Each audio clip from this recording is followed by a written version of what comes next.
The door closed behind her with a soft click, and the sound felt louder than thunder in my chest. She was crying so hard she could not speak, her shoulders shaking, her hands pressed to her face. I stood there in the small back room of the Kingdom Hall, wearing my elder's jacket, holding a notebook I suddenly hated. 2 other elders sat across from her, calm and quiet, their faces hard like stone. One of them spoke gently but firmly and said, "Sister, you must be obedient. This is for your own good." In that moment, my stomach turned cold. I realized I was not sitting in a place of care. I was sitting in a place of power. And power was being used to crush her. I looked at her bruised hands, at the fear in her eyes when she finally looked up at us, and I thought, what have I become part of? If this is what it means to be an elder, then why does it feel so wrong? She whispered, "Please, no one believes me." And no one answered her. That was the moment that broke me. But to understand how I got there, you need to know how it all began. I did not grow up wanting power. I grew up wanting to please God. I was raised in a simple home. My parents taught me right from wrong. They taught me to be honest, to work hard, and to respect authority. When Jehovah's Witnesses came to our door, they spoke softly, carried Bibles, and promised a clean world free from pain. They said God loved order. They said God loved obedience. I believed them. As a young man, I studied hard. I attended meetings. I answered questions. I avoided trouble. People noticed. They said I was spiritually strong. I felt proud when they said that. I felt chosen. When I was appointed as a ministerial servant, then later as an elder in ********, I believed it was because Jehovah trusted me. I told myself I would help people. I told myself I would protect the weak. I did not know then that protecting the weak was not the real goal. At first, everything felt holy. Meetings were quiet and organized. Elders met behind closed doors, but they smiled in public. We talked about love from the stage. We talked about family. We talked about respect. Women listened. They always listened. I noticed that women rarely spoke in meetings unless asked simple questions. They never led. They never decided. But I told myself that was just the order Jehovah wanted. That was what I had been taught. The first time I felt uneasy was during a shepherding visit. We visited a young sister named Anna. She was married with 2 children. Her husband was also a witness. He smiled a lot at meetings. People liked him. When we sat in their living room, Anna did not sit close to him. She sat on the edge of the chair. Her voice was small. When we asked how things were at home, she hesitated. Her husband answered for her. "She is fine," he said. "She worries too much." Later, when he stepped out of the room to answer a phone call, Anna looked at me quickly, like a child checking if it was safe to speak. She whispered, "I am not fine." Before she could say more, the phone call ended. Her husband returned. She went silent again. After we left, I asked one of the older elders if we should follow up. He shook his head. "She must respect her husband," he said. "We don't get involved unless there is clear proof." "What kind of proof?" I asked. "2 witnesses," he replied calmly. I nodded, but something inside me felt heavy. How does a woman get 2 witnesses inside her home? I pushed the thought away. I told myself not to question experienced men. Questioning was dangerous. Obedience was safe. Months passed. Then years. I sat in many meetings like that. I heard many sisters cry quietly. I heard words like, submission, endurance, and, Jehovah will fix it. Women were told to pray more, to be patient, to stay silent. Men were corrected gently, privately, and often forgiven quickly. One night, a teenage girl came with her mother to speak to us.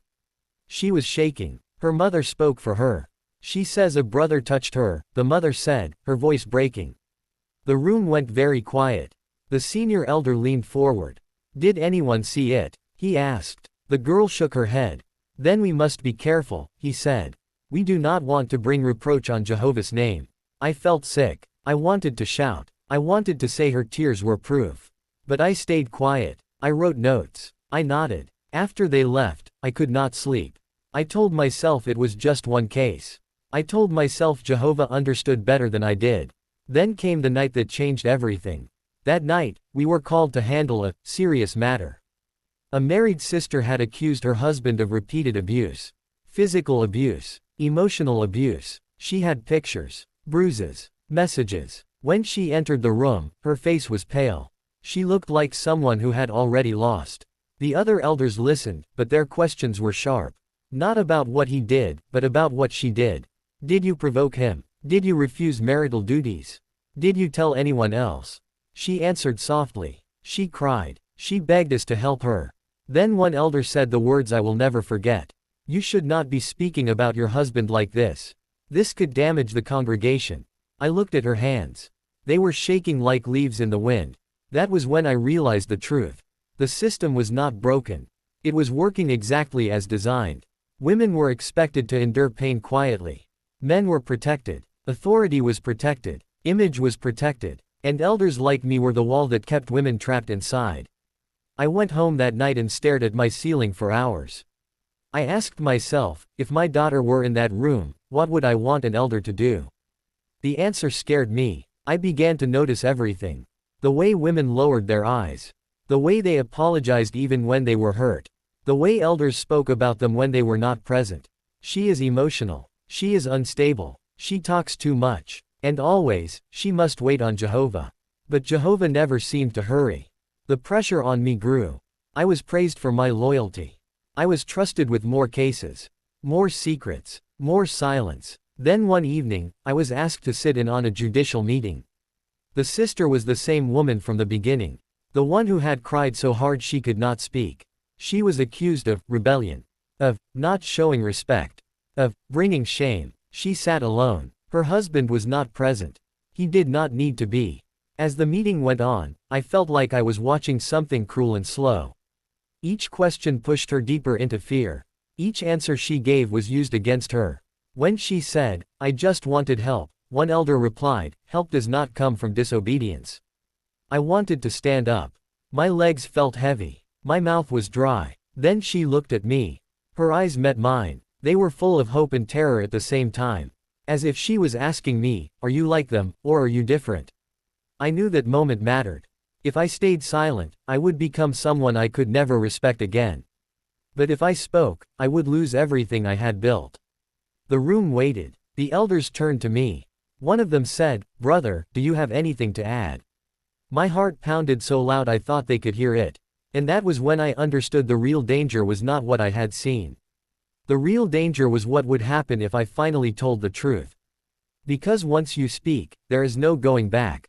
And I was about to find out what happens to elders who stop obeying. I did not speak that night. That truth still hurts to say. When the other elders looked at me and asked if I had anything to add, my mouth opened slightly, then closed again. My heart was screaming, but my voice stayed trapped inside my chest. I nodded once and said, "No." The sister's face changed when she heard that. Not with anger. Not with surprise. With understanding. It was the look of someone who already knew how this would end. The meeting closed with a prayer. We stood. She stayed seated for a moment, as if her body could not move anymore. Then she stood too, slowly, and walked past us without looking back. That night, I went home and washed my hands again and again. It felt like something invisible was stuck to my skin. From that day on, I was no longer the same elder. I still wore the suit. I still gave talks. I still smiled at meetings. But inside me, something had cracked open.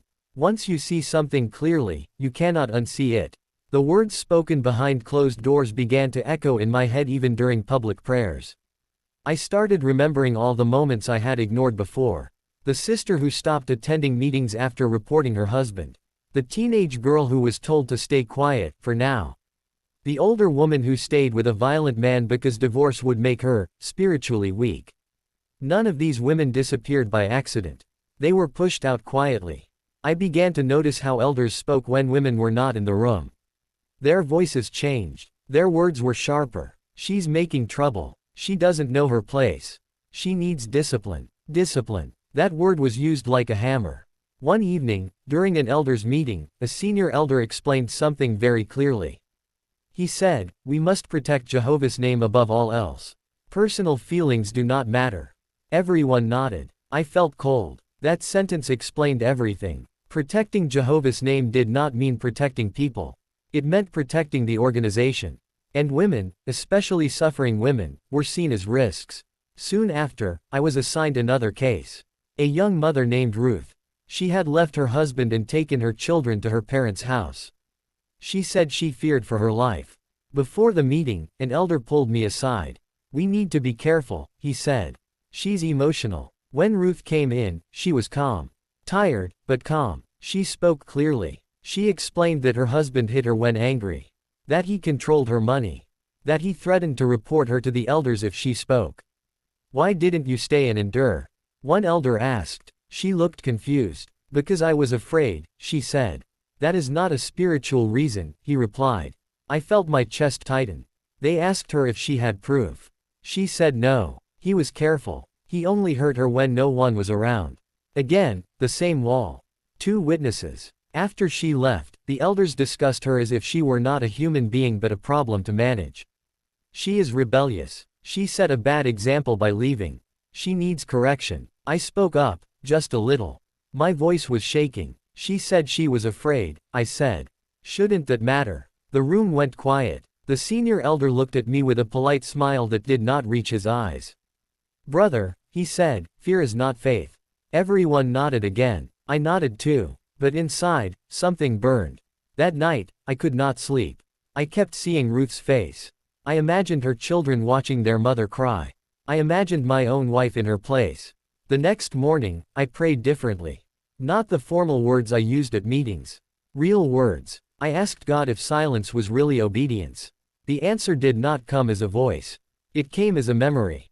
The sister in the back room. Her bruised hands. Her whisper, "No one believes me." I began to understand my role. I was not just a bystander. I was part of the machine. Weeks later, I received a call from one of the elders late at night. "Brother," he said, "we need to talk. There are concerns about you." My heart dropped. We met the next evening. They said I had been asking too many questions. That I seemed confused. That my loyalty was unclear. "You must be careful," one of them said. "Questioning can lead to pride." Pride. That word again. I realized then that obedience was not just expected from women. It was demanded from everyone. But women paid the highest price. After that meeting, I started writing things down. Not official notes. Private notes. Dates. Names. Words spoken. Decisions made. I did not know why yet. I only knew I needed the truth somewhere safe. Then something unexpected happened. The sister from the first meeting called me. Not the elders. Me. She sounded different. Stronger. "I know you didn't speak," she said. "But I saw your face. I know you heard me." My throat tightened. "I am leaving," she continued. "Not just my husband. Everything." I asked her where she would go. "Somewhere they can't silence me," she said. Before she hung up, she said something that shook me. "You should leave too. Before they break you." That night, fear finally reached me. Real fear. Not fear of losing my position. Fear of losing myself. I started to see the pattern clearly. Women who spoke were punished. Men who questioned were warned. Those who stayed silent were rewarded. I had stayed silent for too long. Then came the message that changed everything. An elder sent a group text asking for an emergency meeting. The subject was short. Serious allegations. My hands trembled when I read the names involved. One of them was a man everyone trusted. A man who gave talks about family love. A man whose wife never spoke in meetings anymore. The allegations were about abuse. Not rumors. Not feelings. Evidence. Pictures. Messages. Hospital records. For the first time, there were witnesses. The elders gathered. The air was heavy. No one joked. No one smiled. I watched as they reviewed the evidence. I waited for outrage. For compassion. For justice. Instead, the senior elder said quietly, "This could destroy the congregation." That was the moment I knew exactly what would happen next. They would protect the image. They would control the story. And the woman would pay the price. As the meeting went on, they discussed how to handle the situation. How to limit damage. How to keep things internal. I felt sick. Then the senior elder looked at me and said, "Brother, you have been close to this family. You will speak to the sister." My heart stopped. They were sending me to silence her. If I obeyed, I would become the thing I feared. If I refused, I would expose myself. I left the meeting knowing one thing for certain. The next choice I made would change my life forever. And someone was about to get hurt, no matter what I did. I did not sleep the night after that meeting. Every time I closed my eyes, I saw the sister's face. Not just her face, but the way her mouth trembled when she spoke, the way her eyes kept searching the room for someone, anyone, who might stand beside her. I knew her name was Miriam. I knew her children's names. I knew where she lived. I knew too much. By morning, my decision still was not clear. Fear sat on my chest like a heavy weight. If I obeyed the elders, I would be safe. My position would remain. My family would be respected. People would still greet me warmly at meetings. If I did not obey, everything I had built would fall apart. That morning, my wife noticed something was wrong. She asked me if I was sick. I said no. She asked if I was tired. I said yes. I did not tell her the truth. I was ashamed that I was even hesitating. Later that day, I drove to Miriam's house. The elders had told me to speak gently, to remind her of her role, to encourage patience, to warn her about spreading information. I parked across the street and sat in the car for a long time. Children were playing nearby. It was a normal day. Too normal for the fear I felt inside. When I knocked on the door, it took a long time before it opened. Miriam stood there. Her face was bruised in colors that were fading but still visible. She did not look surprised to see me. "Come in," she said quietly. The house was silent. No husband. No children. I asked where they were. "My children are with my sister," she said. "He doesn't know where." That alone told me how serious things were. We sat at the small kitchen table. I had rehearsed words in my head, but they disappeared when I looked at her hands. They were wrapped in bandages. Before I could speak, she said, "They sent you to stop me." I swallowed. "They asked me to talk to you." She nodded slowly. "Because I have proof." She stood up and brought out a folder. Inside were photos, medical papers, and messages printed from her phone. Each one felt like a stone added to my chest. "He said no one would believe me," she said. "He said the elders would protect him." I knew he was right. "They will say you must stay quiet," she continued. "They will say it's about peace." I finally spoke. My voice sounded strange to my own ears. "They are afraid," I said. "Not of what he did. Of what people will think." She looked at me carefully. "And what are you afraid of?" I did not answer right away. "I am afraid of losing everything," I said finally. She nodded again. "So am I. But I already lost it." Her words cut deep. She leaned forward. "I don't want revenge. I want safety. And I want the truth." I sat there knowing that whatever I said next mattered. I did not tell her to be silent. I did not tell her to endure. I said, "You are not wrong." Her eyes filled with tears, but this time they were different. Not helpless tears. Relieved ones. When I left her house, I felt lighter and heavier at the same time. Lighter because I had spoken honestly. Heavier because I knew the elders would not forgive that. 2 days later, I was called into another elders meeting. This one felt different. The tone was colder. Formal. They asked me what I said to Miriam. I told the truth. I said I listened. I said I did not threaten her. The senior elder's jaw tightened. "You were sent to guide her," he said. "Not to agree with her." I agreed with the truth, I replied. The room went silent. One elder leaned back and folded his arms. "Brother, your thinking is becoming dangerous." Dangerous. That word again. They told me Miriam was being counseled to stay quiet. That her husband would be handled internally. That spreading information could lead to discipline. I asked what discipline meant. They did not answer directly. After the meeting, I noticed people treating me differently. Conversations stopped when I walked into a room. Smiles became forced. Invitations stopped. At home, my wife noticed too. She asked me if something was wrong at the congregation. I told her some of the truth. Not all. Her face grew pale as I spoke. "Is that really happening?" she asked. "Yes," I said. She was quiet for a long time. Then she said something I did not expect. "If you stay silent now, you will teach our children that this is normal." That night, I added more to my notes. Names, dates, decisions, patterns. I was not planning anything yet. But I knew I needed a record. Then the pressure increased. I was removed from handling certain cases. I was no longer asked to give important talks, subtle punishments, quiet warnings. One evening, I received a message from Miriam. Just one sentence. They told me to destroy the evidence. My hands shook. I called her immediately. She said they warned her that keeping those records could cause spiritual harm. They hinted at consequences if she did not cooperate. I realized then that this was not about discipline. It was about control. I told her not to destroy anything. I told her to keep copies in a safe place. I told her she was not alone. When I hung up, I knew there was no turning back. The next elders' meeting confirmed it. They accused me of spreading doubt, of siding with rebellion, of undermining unity. Unity, another holy word used as a weapon. They said they were concerned about my mental state. They suggested I take a break, step back, reflect. That was when I understood what they were preparing to do. They were going to remove me. Not loudly, not publicly, quietly. And once I was removed, anything I said would be easy to dismiss. That night, I sat alone in my car outside the Kingdom Hall. I looked at the building I had served for years. I thought about the people inside who trusted me.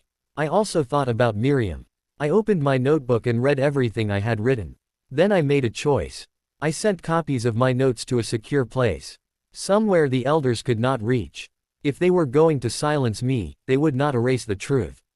But I had no idea how fast they would move. Because the next morning, my phone rang.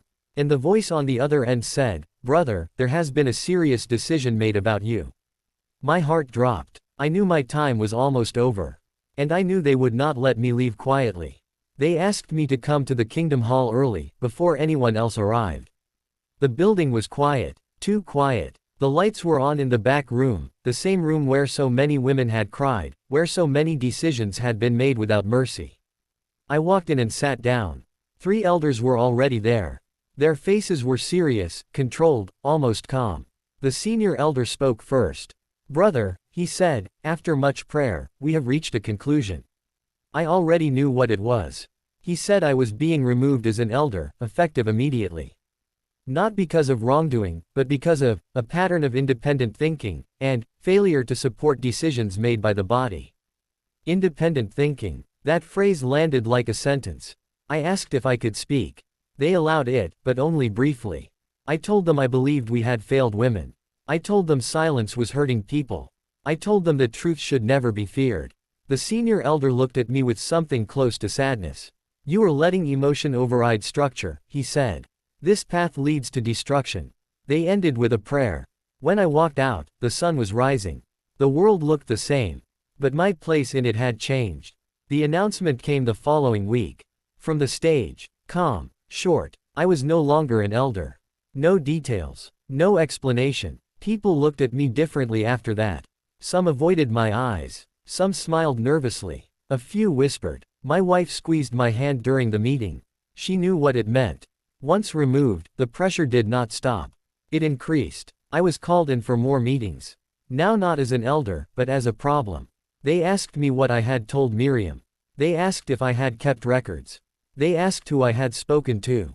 I answered carefully. I did not lie. But I did not give them everything. They warned me about spreading negativity. They warned me about causing division. They warned me that continued behavior like this could lead to disfellowshipping. That word hung in the air. Disfellowshipping meant losing everyone. Friends, family, community. It meant becoming invisible overnight. At home, my wife cried quietly after the children went to bed. "What happens if they cut us off?" she asked. "I don't know," I said.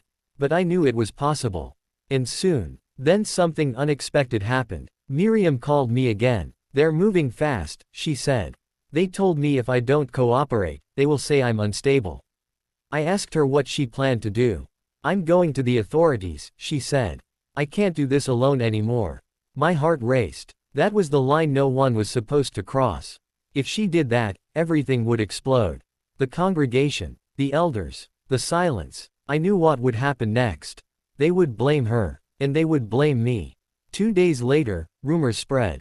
Not openly. Quietly. People started asking my wife strange questions. "Is everything okay at home? Is your husband stressed? Has he been reading outside material?" The story was being rewritten. I was no longer a man of conscience. I was becoming a man to be feared. Then I received the message I had been dreading. I was summoned to a judicial committee. 3 elders. Closed doors. Accusations. The charge was vague but dangerous. Causing division. Undermining trust. Spreading harmful ideas. I knew this process. I had sat on the other side of that table many times. Now I understood how powerless it felt. During the meeting, they asked me directly if I believed the elders were being guided by Jehovah. I paused. This was the question everything depended on. If I said yes, maybe I could survive quietly. If I said no, it would end immediately. I answered honestly. I believe conscience matters, I said. And I believe silence has caused harm. The room went cold. They told me to step outside while they prayed and discussed. I sat alone in the hallway, staring at the floor. I thought about my children. About my wife. About the people who would disappear from our lives if this ended the wrong way. After a long time, the door opened. They told me a decision would be announced soon. At the same time, Miriam sent me one last message. They know I spoke to the police. My hands shook. I realized then that two decisions were being made at once. One about me, one about her, and both were meant to protect the same thing. The image. The silence was about to break. And when it did, there would be no way to stop what came next. The announcement came on a Sunday morning. I knew it was coming before the words were spoken. I felt it in the way people avoided my eyes. I felt it in the stillness of the hall. When the elder on the stage cleared his throat and said my name, the room felt smaller. I was disfellowshipped. The words were simple, calm, no details, no explanation, just a sentence that erased my life as I knew it. In one moment, I went from trusted to untouchable. People did not look at me after that. Not because they hated me, but because they were afraid. Afraid that even eye contact could cost them everything. My friends stood up after the meeting and walked past me as if I was invisible. Some had known me for decades. My children did not understand at first. They asked why people stopped saying hello. My wife held them close and said, "We are still a family." And we were. But everything else was gone. The silence hurt more than anger ever could. At first, I wondered if it was worth it. I wondered if I had made a mistake. I wondered if I should have stayed quiet like everyone else. Then the phone rang. It was Miriam. Her voice was shaking, but there was something new in it. Strength. They listened, she said. The police listened. She told me what happened next, slowly. Clearly. Because she had kept evidence, because she had gone outside the system, her husband could no longer hide behind closed doors. The records mattered. The hospital visits mattered. The messages mattered. The truth mattered. An investigation began. Not internal. Real. The elders could not stop it. When the news spread, the story changed again. Now it was not about unity. It was about damage control. The congregation was told not to talk about it. 2. Wait on Jehovah. But something had already shifted. Other women started speaking, quietly at first, then louder. Some went to family. Some went to counselors. Some went to the authorities. Not all were believed. Not all were protected. But silence was no longer complete. As for me, I was alone in a way I had never been before. But I was also free. No more secret meetings. No more pretending. No more writing notes I hoped no one would ever see. I found work outside the congregation. It was humbling. Starting over always is. Some days were hard. Some nights were long. But my children slept peacefully. My wife stopped crying at night. And I could look at myself in the mirror again. Months later, Miriam and I spoke one last time. She had moved. She and her children were safe. Healing was slow, but real. "Thank you for listening," she said. That was the first thing that saved me. After that call, I understood the lesson clearly. Silence does not protect goodness. It protects power. Obedience without conscience becomes cruelty. Faith without compassion becomes control. I once believed that being an elder meant standing close to God. Now I know it means standing close to people. Especially the ones who are afraid. Especially the ones no one believes. If someone listening to this story feels a quiet warning in their chest, do not ignore it. Trust that feeling. Ask questions. Speak carefully, but speak. Because silence feels safe at first. Until one day, you realize it has cost you everything that matters. And by then, someone else may already be crying in a small room, hoping that just one person will choose courage over comfort. I hope you are that person.